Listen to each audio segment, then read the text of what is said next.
You take a seed, you plant it, you grow it, you dry it, you roll it, you smoke it, and it goes down smooth. Hey! Spanning the globe to bring you the latest developments in medical cannabis, adult marijuana, industrial hemp, and spiritual ganja. We love the herb. It's time for the Marijuana Agenda with Russ Belville.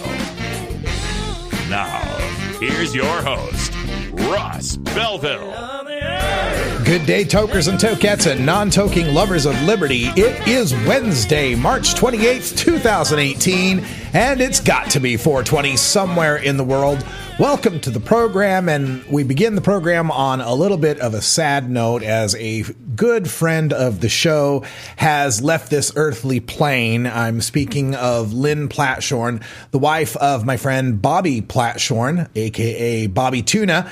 We'll be hearing from him today in our Reformers Reader segment, covering his book, Greed and Evil. That's Bobby Platshorn right there, who lost his wife just from, she was old and frail, and he was there by her side as she passed away just yesterday.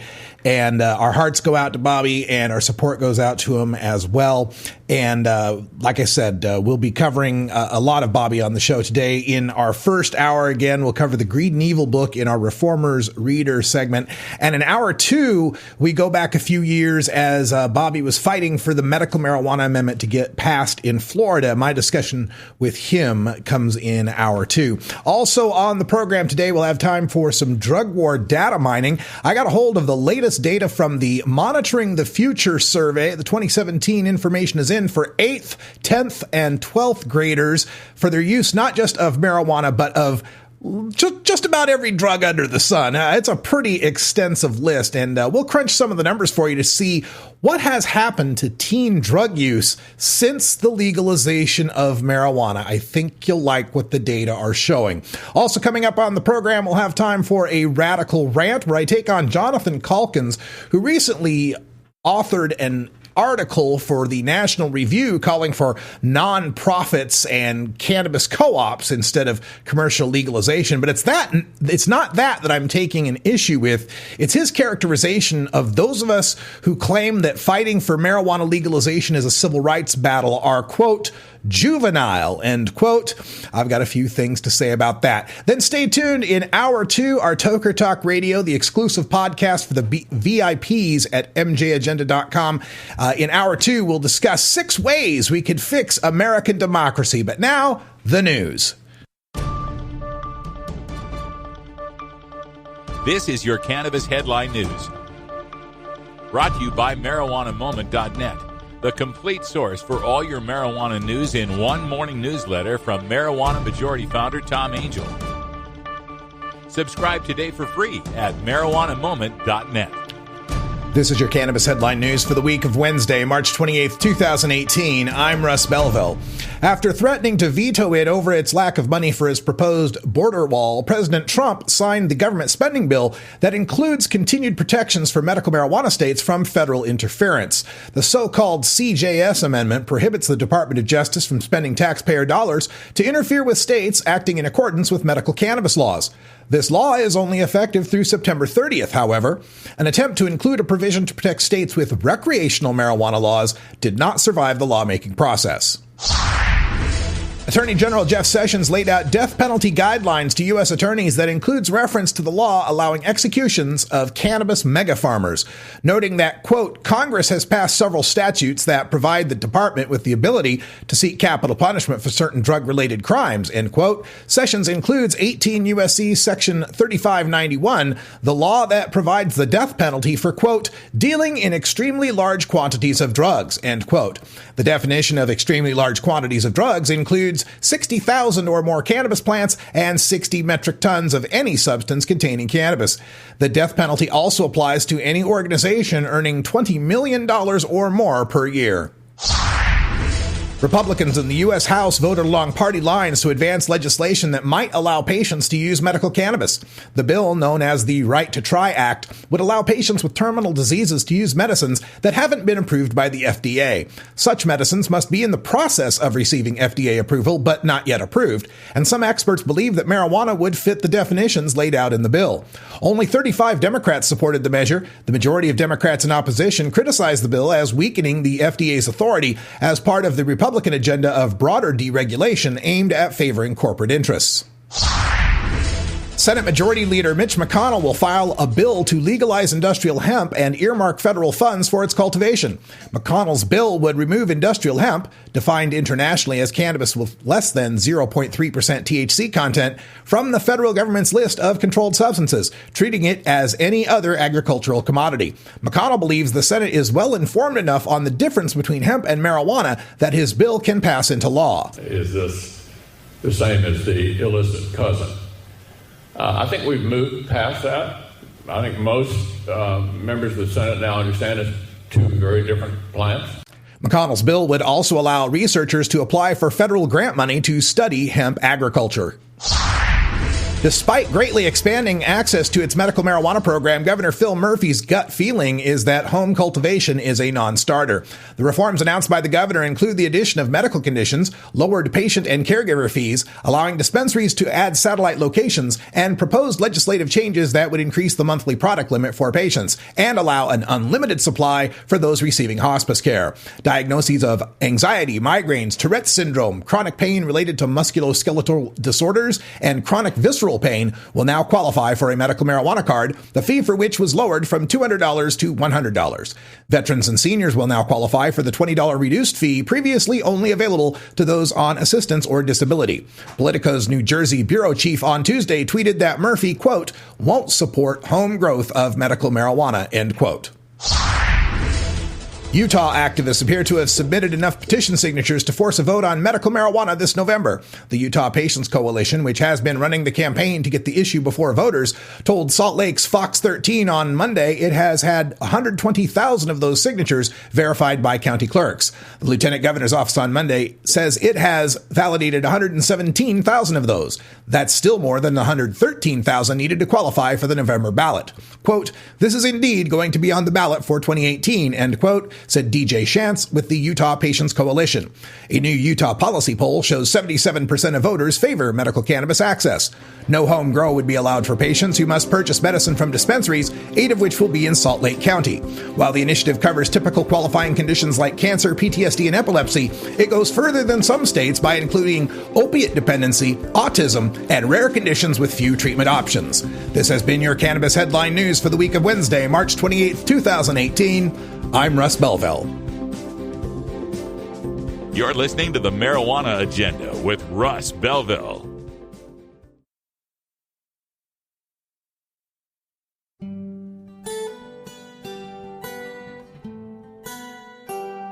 The Marijuana Agenda free podcast is available on iTunes, iHeartRadio, Stitcher, TuneIn, Google Play, SoundCloud, and on our Facebook page at MJ Agenda. Free video archives are available at the Radical Russ channel on YouTube. Help keep this media free by making a donation at paypal.me/radicalruss.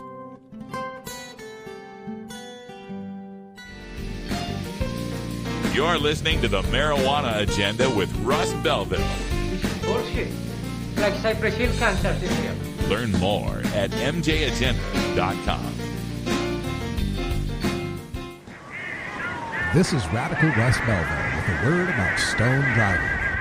Numerous studies have shown that once you factor in age and gender, drivers with cannabis in their system have no statistically greater risk of motor vehicle crashes than sober drivers.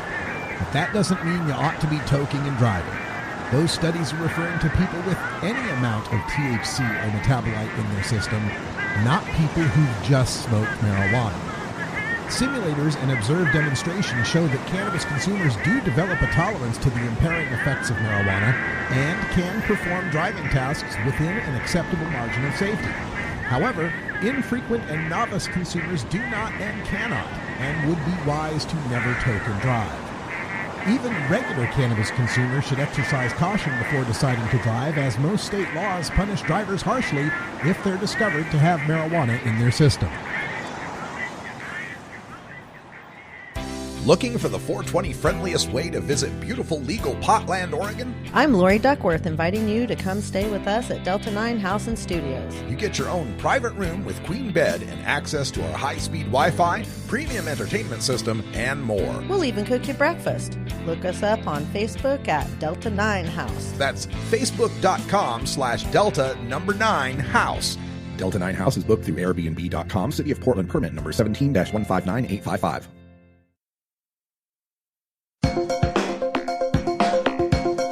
Promoting the end of adult cannabis prohibition is easy because we have facts, science, reason, compassion, evidence, truth, and logic on our side. It's even easier when researchers catalog it all for us. Learn how to gather the facts on marijuana use, arrests, seizures, rehabs, drug tests, and more on this edition of Drug War Data Mining. Well, today in Drug War Data Mining, I'm really excited because I've been spending the last few days poring over the latest iteration of the Monitoring the Future study. This is a survey that is done by the University of Michigan. It's been done every year since 1975. And in 1975, they asked high school seniors about their use and their attitudes toward certain drugs. Now, back in the 70s, they were just asking about marijuana, cocaine, heroin, amphetamines, methylqualone. Anybody remember Quaaludes? So they were asking just about a few drugs.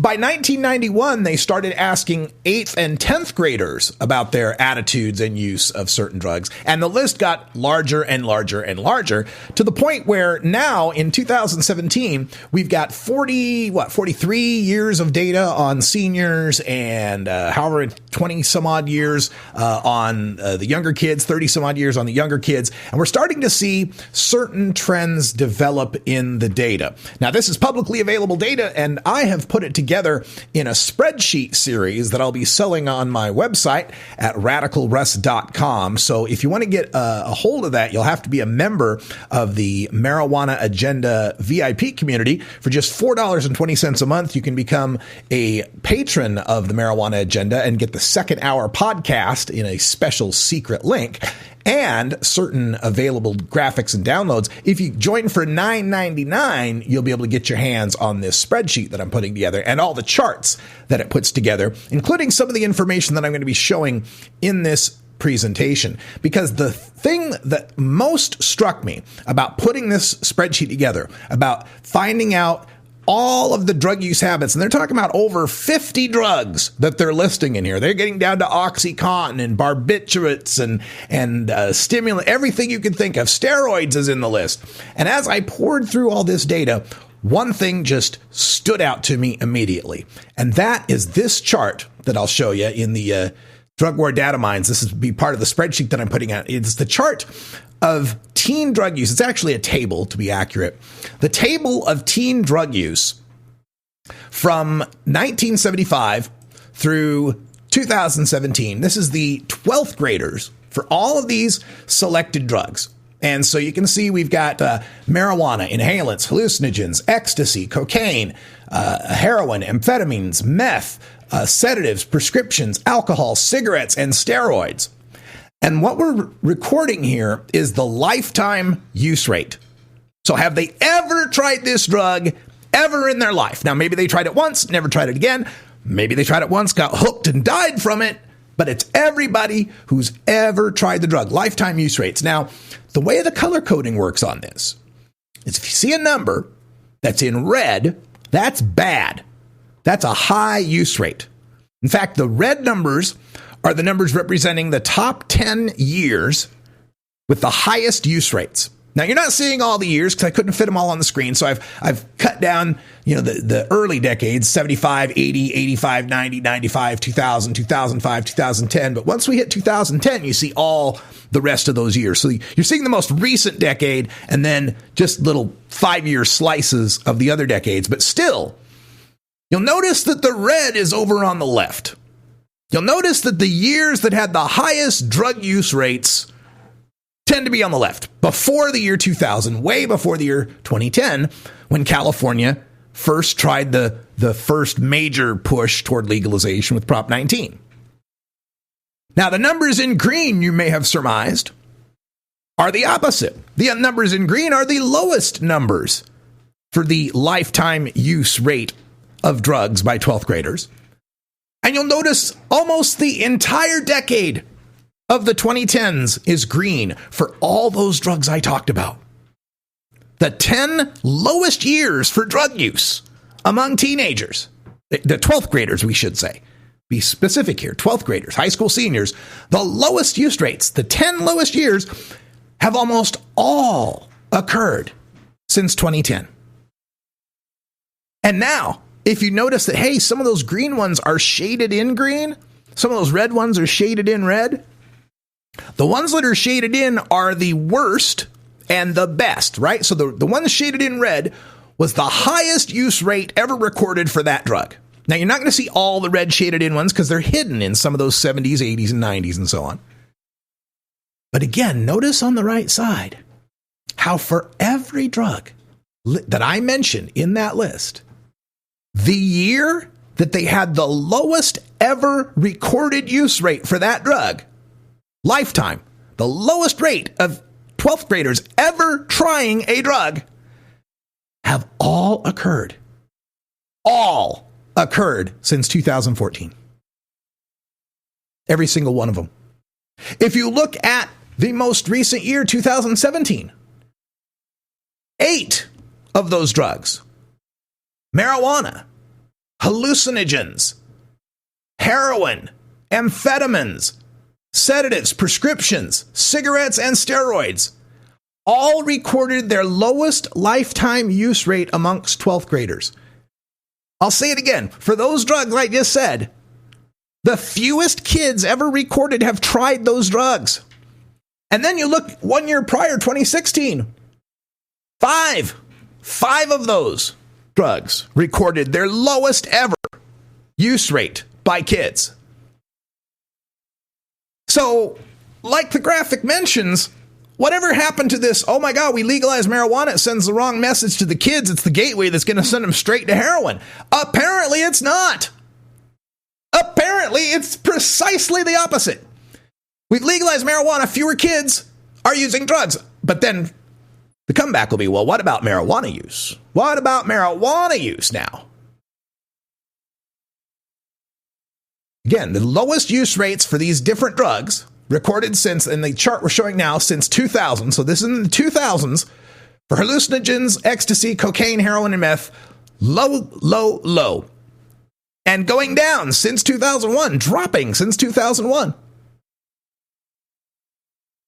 When it comes to the use rates of marijuana, though, this is where our opponents want to trap us up. They say, oh, well, the kids are using more pot, right? They're not using drugs. They're all smoking pot. But again, now I've got on the screen, this is for all grades, 8th, 10th, and 12th, for marijuana, or for drugs that are not marijuana. So all other drugs, right? Well, among the 8th, 10th, and 12th graders, their use of any other drug that's not pot, lowest recorded rates ever, except for the 8th graders. There was a lower one for 8th graders in lifetime and monthly use. But then, what about the marijuana use rates? Well, the marijuana use rates on the screen, again, for 8th, 10th, and 12th graders, lifetime, annual, monthly, and daily use. Among the 8th and 10th graders, the youngest kids, lowest recorded rates ever for lifetime, annual, and monthly use. Now, for the 12th graders, the rates are a little above average or close to average. Average from 1975 through the 2000s, through today.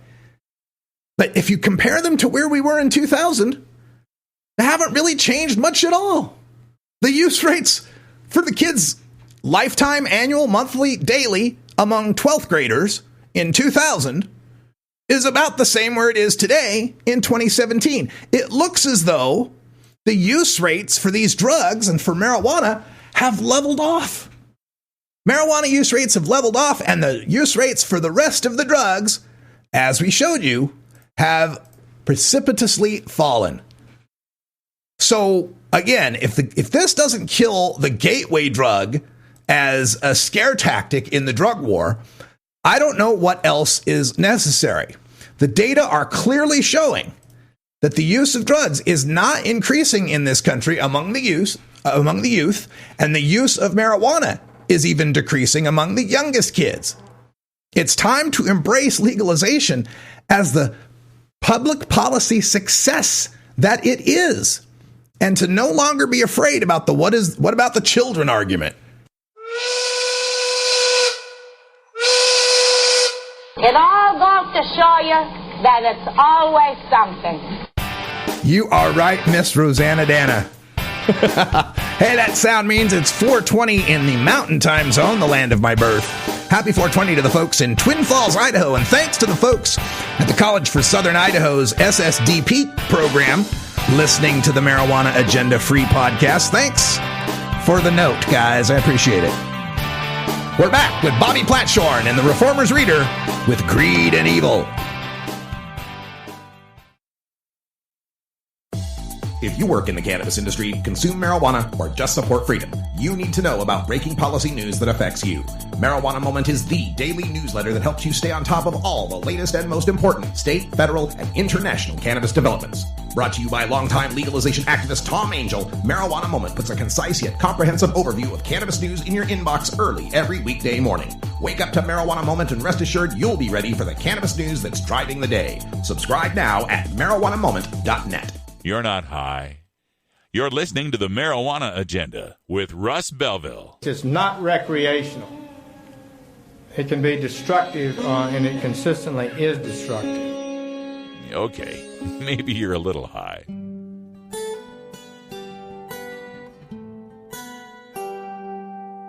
The Marijuana Agenda is a listener-supported independent podcast brought to you by Radical Russ Media, LLC.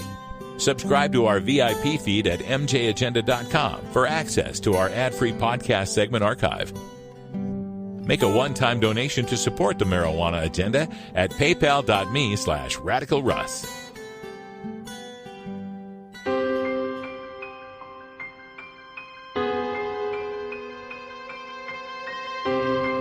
Now, in the interest of fair and balanced journalism, the Marijuana Agenda presents this anti-drug public service announcement. Hey, yo, get off my car! Let me get that money, man. What are you doing? Got you. Give me the stuff. Yo, what are you doing? Good evening. Just pretend I'm not here. Yo, can I help you? Are you selling drugs? There's a better way to find information about drugs, so you can talk to your kids. Get the tools at drugfree.org from the Partnership for a Drug-Free America. This has been an actual anti-drug public service announcement. To combat this and other drug war hysteria, listen to the Marijuana Agenda every weekday at 3 p.m. Pacific at live.mjagenda.com or download the free podcast at mjagenda.com.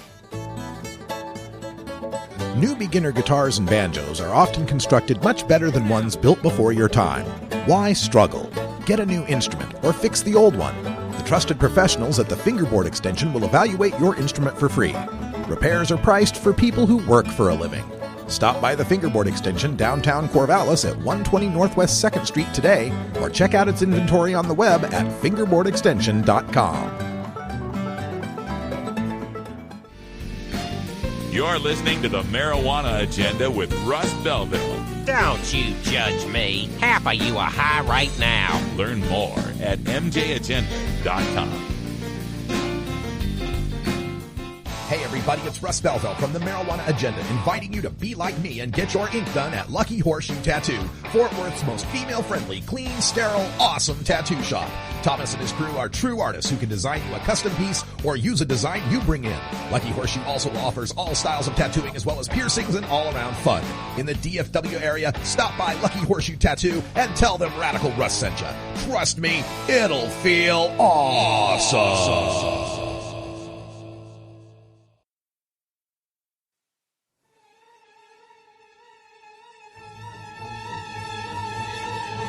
The best weapon you can have in the Prohibition War is your mind. Fill your head with the knowledge you need by checking out this latest entry in the Reformer's Reader.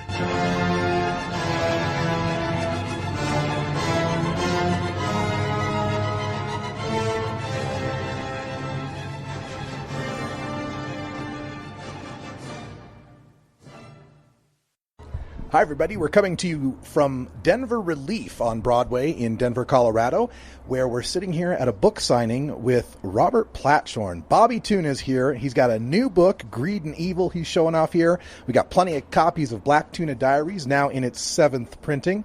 How are things going, Bobby? Good to see you. Things are going great. I came into town for the High Times Cannabis Cup. I'll be at the Cup. Everybody can stop by the Silver Tour booth on their way up to the 420 booth and say hello, take a picture.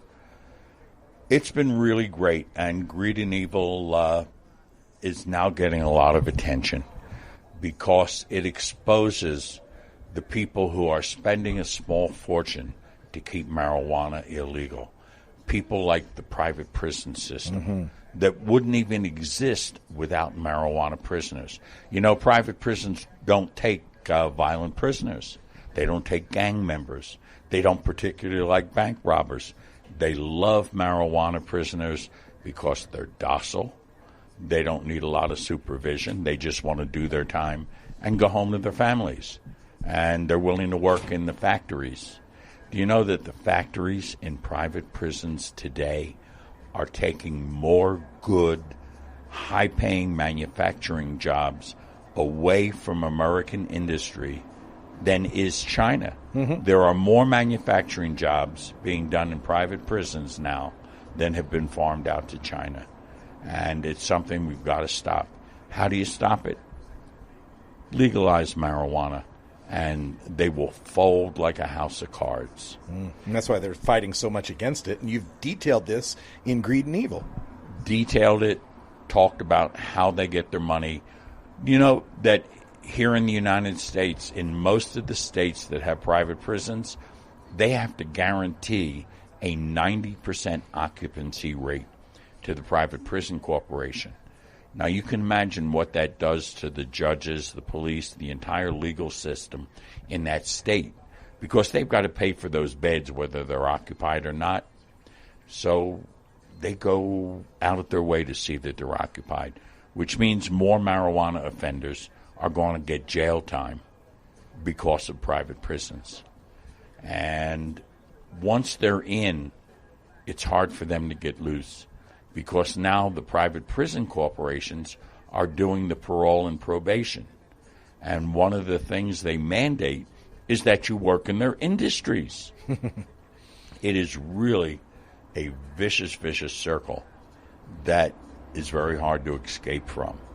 And the other group that surprises most people that we talk about in depth in Greed and Evil is the rehab industry. Today, it is a multi-billion-dollar business. You see them advertised on television all over the country. And almost all of their marijuana admittances are sent by the courts. Yep. And they're not people who have a marijuana habit, because they've been piss tested a dozen times over 30 to 90 days before they're admitted to the program. So when they get into one of these very expensive rehab centers, and most of them cost about $30,000 for marijuana rehab. Wow. They collect it from the taxpayers because the court sent them, but they very often double bill and collect it from the attendee as well. So if you're sentenced, they're going to try and get $30,000 from you and $30,000 from the state. You know where it all started, though? With a company called Straight Incorporated that was started by Mel and Betty Sembler. That eventually morphed into the Drug Free America Foundation, DFAF. And today, DFAF operates under almost 100 different pseudonyms. Keep Our Neighborhoods Clean, Save Our Children, the American Anti-Drug Foundation. They're all fronts for DFAF. And Straight Incorporated, which of course was shut down by the state authorities everywhere they had a unit, because they were actually kidnapping and torturing children, telling parents that if they didn't send their kids, they would go to hell, they would end up in prison. that they'd be committed to a mental institution. And so far, they've been closed down for about 10 years, but there's over 150 suicides on record associated with Drug Free America Foundation. And that was the real beginning of the rehab industry in this country. And they were known for triple billing. They'd bill the state, they'd bill the insurance company, and then they'd sue the parents for the entire amount. In the book, there's a list of over 100 lawsuits, either against Drug Free America Foundation or Straight Incorporated, and against the families whose children were virtually destroyed by Drug Free America Foundation. We're here with Robert Platshorn. He's author of Black Tuna Diaries and the new Greed and Evil. We're here at a book signing. We've got a gentleman checking out one of the books. If you're interested, Robbie's right here. Don't even worry about me here. Yeah, they're $19.95 and a nickel for the signature. Of course, my wife said it wasn't worth a penny. We've also got silver tour pins here. Should Grandma smoke pot? I know you've got ideas as far as, Greed and Evil is now out and people are learning about that. You've also got ideas as far as spreading the truth about cannabis and targeting some very effective markets to do that. Right. I started the Silver Tour, which is a federal nonprofit. Its donations are tax exempt. I started it because Prop 19 in California was lost for want of a senior vote. Mm-hmm. And I found out that nobody was talking to seniors. No one was educating seniors. Seniors had no idea the efficacy and all the things that they could use medical marijuana for and all of the medications they could get off if they would substitute medical marijuana. So I started the Silver Tour. We put on live shows all over the country at big senior communities with audience of 200, 400, 600. I'd bring a doctor, patients, nurses, and lawyers to tell them how to change the law. Because above all, we tell people, don't break the law, change the law, and here's how you can do it. And we've had a pretty great success record. The demand for Silver Tour shows was so high that we put it in the form of an infomercial, Should Grandma Smoke Pot, our TV show, and that's been seen in about a dozen states on 20 different television stations. And like an infomercial, it was shown 3 or 4 or 5 times a week for months. And then as more and more states legalized medical marijuana, the problem was everyone was afraid that the feds would come in and shut it down. Nobody knew what the situation was. And so I had an idea, and I raised some donations, and we took 150 people to Washington, D.C., to the House of Representatives. The purpose was to lobby the federal government not to interfere in the legal states. And about 30 days after, they saw 100 seniors, people in wheelchairs, people with canes, asking for marijuana. We got the Holder memo, and that was a pretty big deal because it gave a green light to even more states to legalize medical marijuana, knowing the feds had said they will not interfere. And then we got the second Holder memo, which was even stronger. This past January, I took over 400 people to the state capitol in Tallahassee, mostly veterans and seniors, begging the legislature to allow them to get this important medicine, to allow legal medical marijuana. And we had the whole top floor of the Capitol building. We made quite an impression. Everything the Silver Tour's done, every penny we've raised has always had a home before we raised it. People knew exactly what they were going to donate for. And now we're planning a national radio campaign. Silver Tour facts. Things like this. Did you know, according to the DEA, that in states with legal medical marijuana, teen use has not gone up and very often has gone down? Did you know that according to, let's start again, Did you know that according to a study at the University of South Florida and published in the Journal of Neuroscience, that not only does cannabis stave off the onset of Alzheimer's, they believe it may actually prevent it completely. In fact, according to a study at the University of Ohio, Dr. Gary Wenk, people who use marijuana get Alzheimer's at a much, much lower rate than those that don't. Those are the kind of messages we're sending out in this radio campaign. We will be in at least 40 major markets several times a day at a cost of about $5,000 a week for close to 1,000 spots, 30-second spots. That's really cheap. I've made a really great deal with one of the largest chains of stations. And we're going to be on the stations that seniors, vets, mature people listen to. Talk radio, news radio, and the oldies. There we go. I love oldies. And the fact is, you can reach more people with radio today than TV because there's only a couple of stations in each market that people listen to. Sure. But with television today, you've got 200 channels in even the smallest markets. So that's what we're up to, a radio campaign. And the Silver Tour is just going national radio. Excellent word. thesilvertour.org still?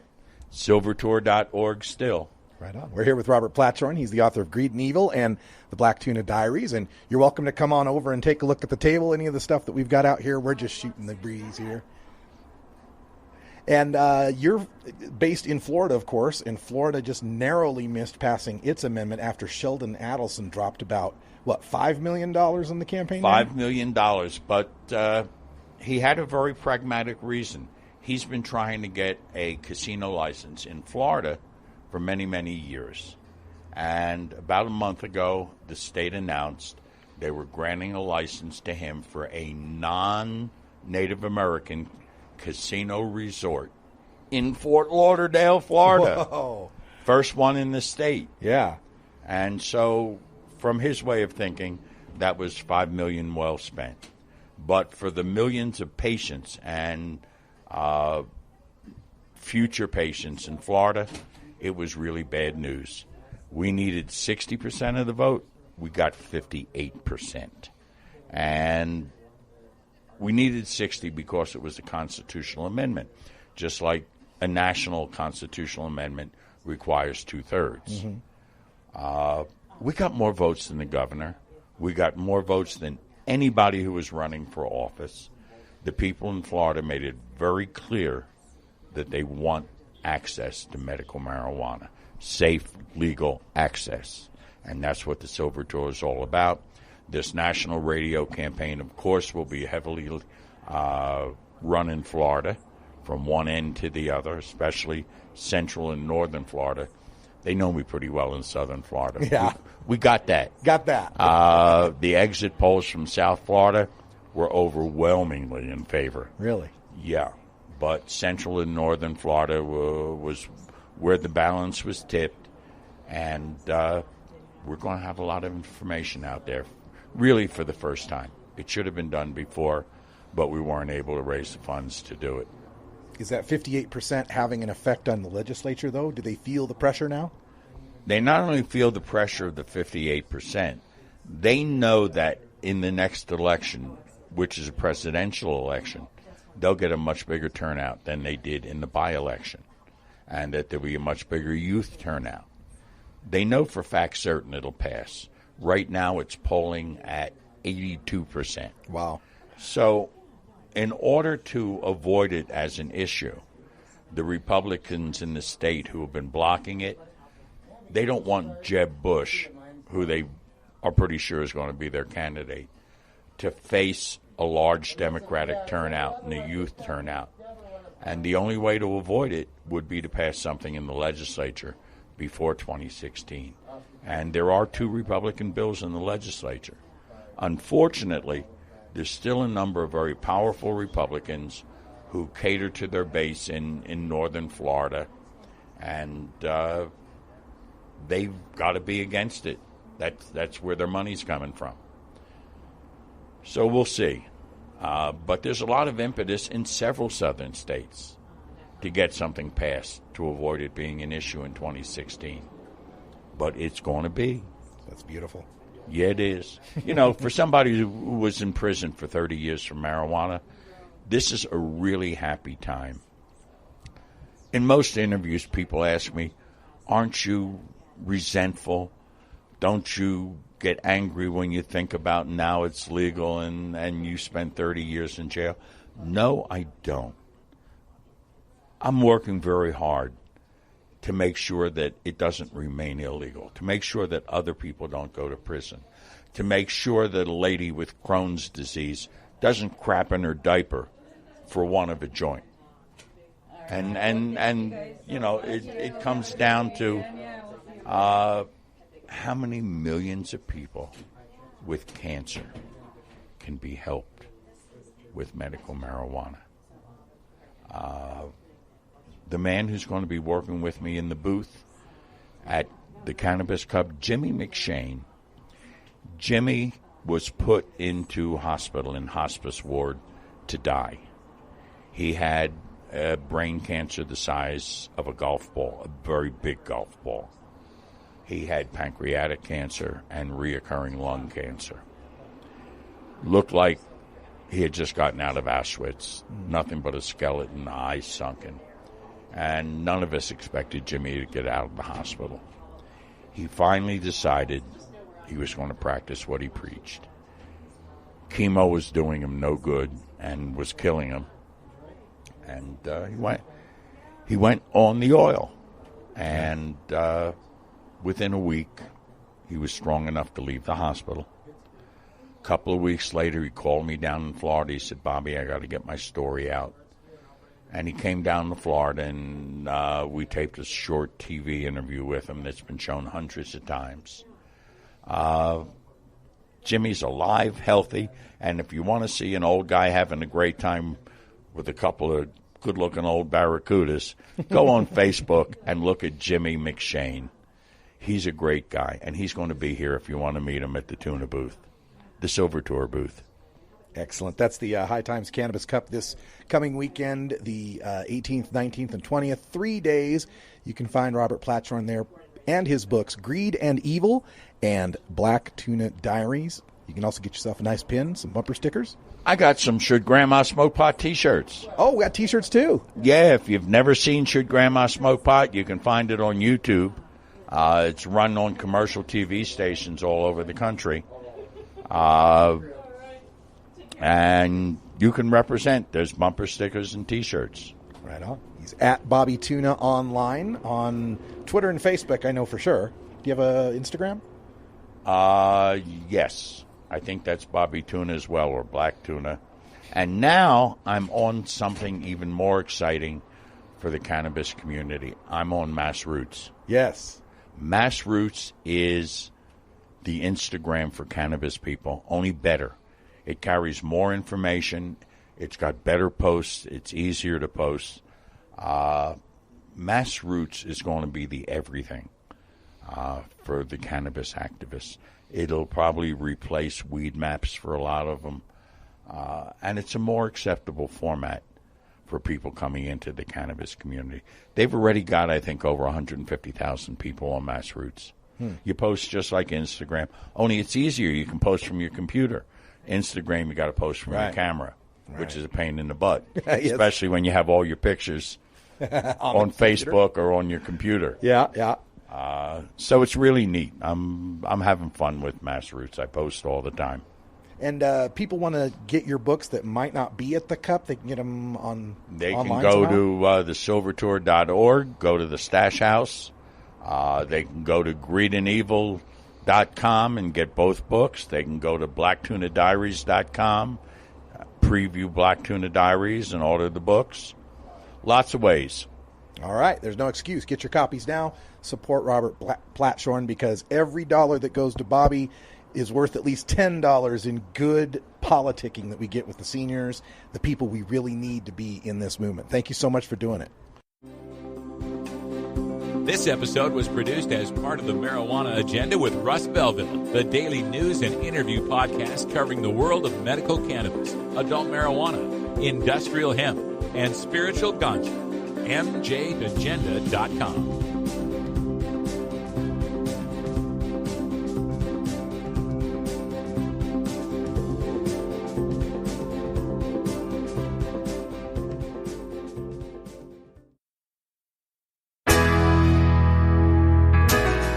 Health Cannabinoid, your ACMPR experts. Consultation services for medical cannabis. Visit healthcannabinoid.com or call 1-800-906-1383. That's www.healthcannabinoid.com or call 1-800-906-1383. Health Cannabinoid. The Marijuana Agenda with Russ Belville. This whole country needs to not be so lackadaisical about drugs. They say much of the addiction starts with marijuana. Whatever you're smoking, it's not marijuana. Research has shown that states that allow adult access to marijuana have rates of drug overdose deaths far lower than the national average. Medical marijuana access is also correlated with doctors prescribing far fewer opioid painkillers and less opioid use by patients. If the government is serious about declaring a national emergency over opioids, it's time to end the failed federal prohibition on marijuana.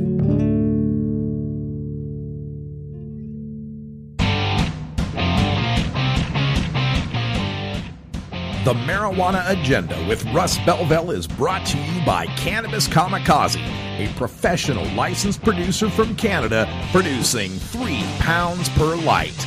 Follow Cannabis Kamikaze on Twitter at Cannabis Kamikaze. That's at Cannabis, K-A-M-I-K-A-Z. Cannabis Kamikaze.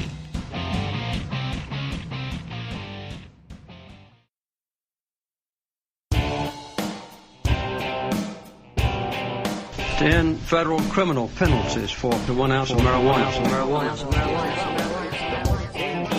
Just say no. Just say no. Just another word for surrender. I experimented with marijuana and didn't inhale. This is not medicine. This is a Cheech and Chong show. Encourage people to use less drugs. That was the point. I think it would be a mistake to legalize. Negative reports coming out of Colorado. People don't smoke marijuana. Radical rant.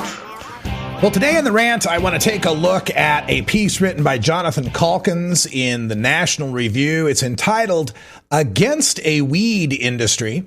And the piece mostly goes on to discuss how a for-profit capitalist sort of marijuana industry is a bad thing because if it's promoted and advertised, people will smoke it. And that's bad if people smoke it. I don't know. That's pretty much the reasoning I got there.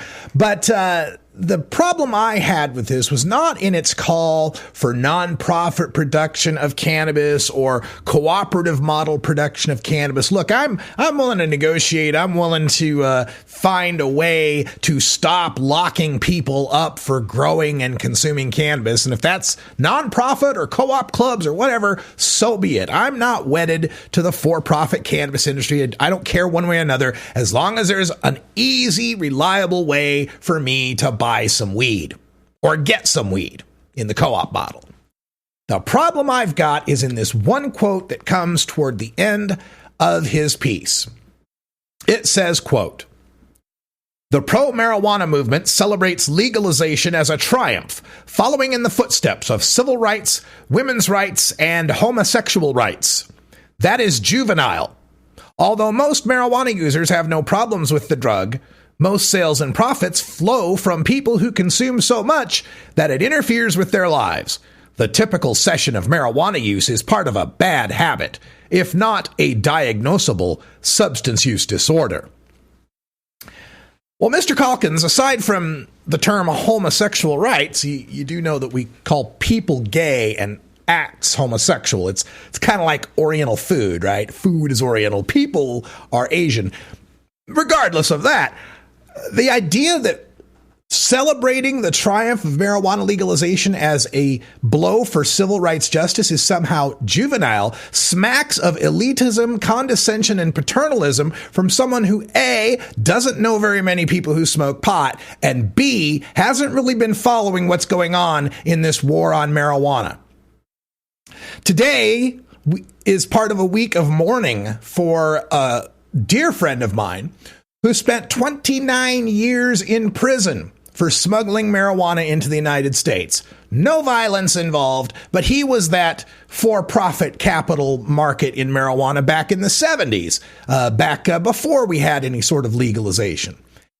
His original sentence was 64 years in prison, but he managed to get that cut down to 29 years.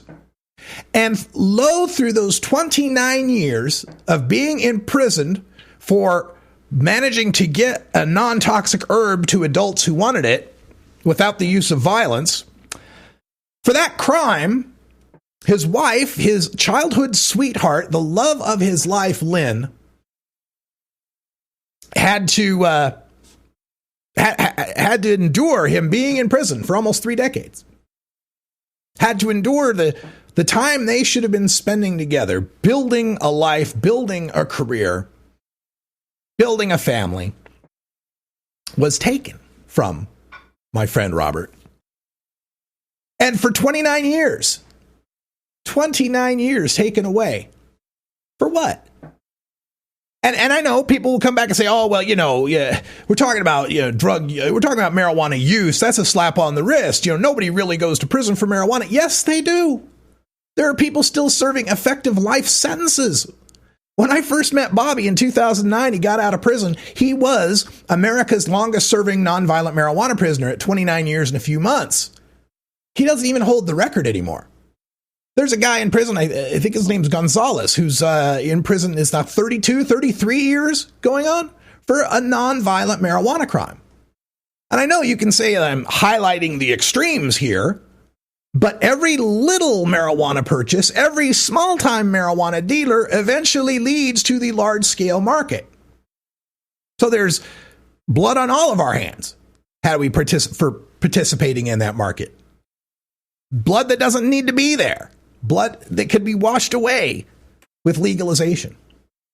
Bobby got out in 2009, reunited with the love of his life for at least these past 8 years.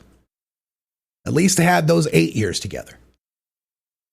So when Jonathan Caulkins wants to say that this civil rights battle is somehow juvenile, I can't think of a more vital expression of civil rights than the right of a husband and wife to build a life together.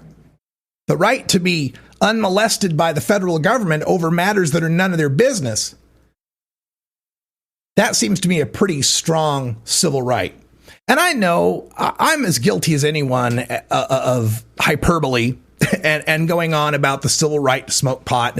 And it doesn't compare in grandiosity or global suffering or depth of suffering or length of suffering to people who have had to fight for their civil rights, to the Aboriginal populations of this continent that were damn near eradicated through genocide, to the slavery that went on in this country, to what immigrants have had to face, to the enduring misogyny and sexism that women are going through, to the battles that people who are wired to love differently have had to fight just to be able to exist.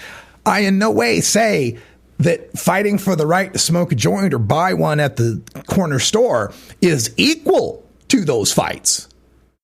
But there are similarities and there are differences. There are tests for us that get us kicked out of our jobs. I don't remember anybody getting a gay test, a gay P test to lose their job. I understand gay people have had to be in the closet at their work, and so have pot smokers had to be in the closet. I understand that black people have automatically been denied access to certain employment just because they're black. I understand that pot smokers have been denied access to certain employment just because they're black. I understand people have been in prison fighting for their rights, and so have we.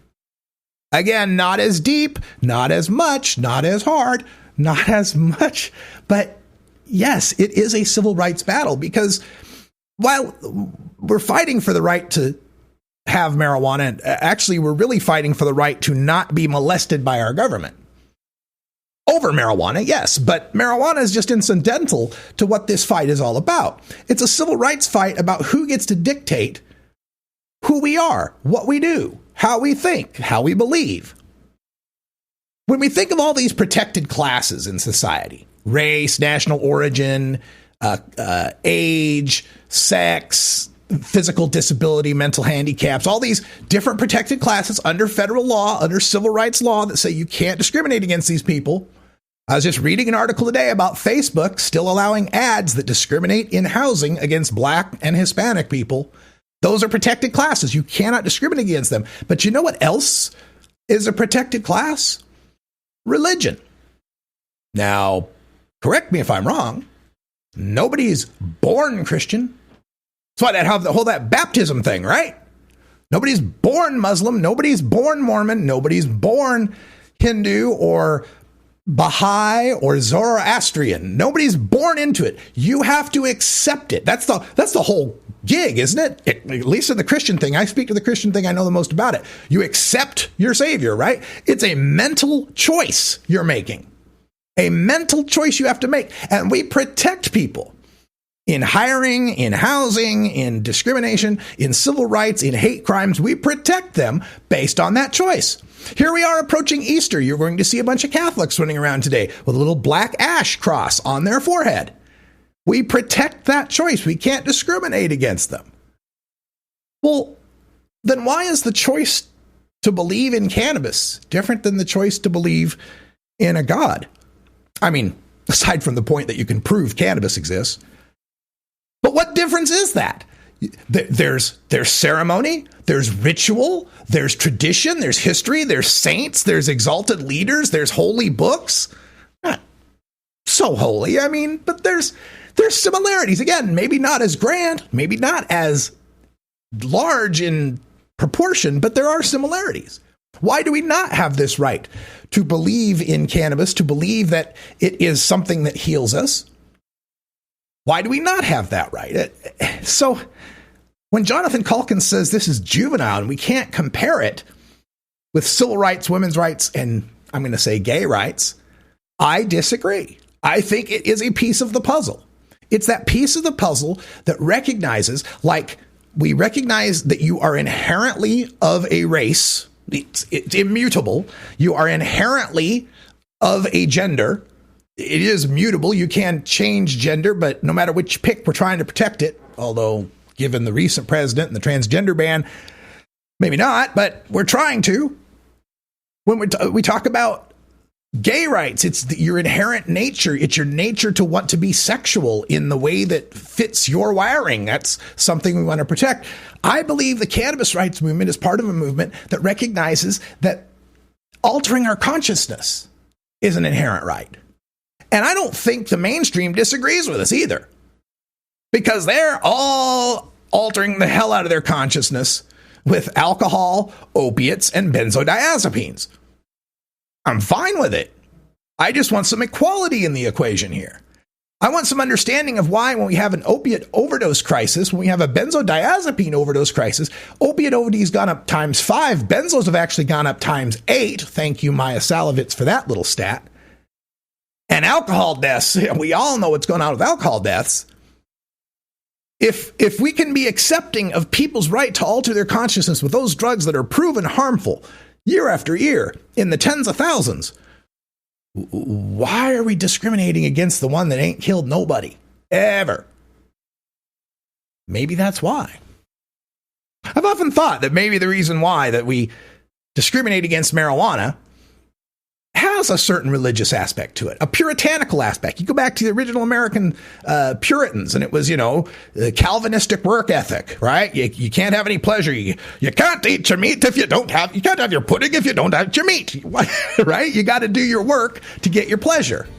I believe that they accept alcohol and tobacco because there's a cost. They don't like pot because you get the pleasure. And no hangover, no downside, no puking, nothing to stop you from wanting to do it again. Just some random thoughts on a Wednesday. We'll talk more about this Caulkins thing in hour 2 for our VIP podcast subscribers. MJAgenda.com. Follow MJ Agenda on Facebook, Pinterest, Instagram, YouTube, and follow MJ Agenda Show on Twitter. Learn more at MJAgenda.com. For everyone here at Delta 9 House and Studios, I'm Radical Russ. Thanks for joining us. And until next time, take care of each other, tokers. You grow it, you dry it, you roll it, you smoke it. You take a seed, you plant it, you grow it, you dry it, you roll it, you smoke it, and it goes down smooth.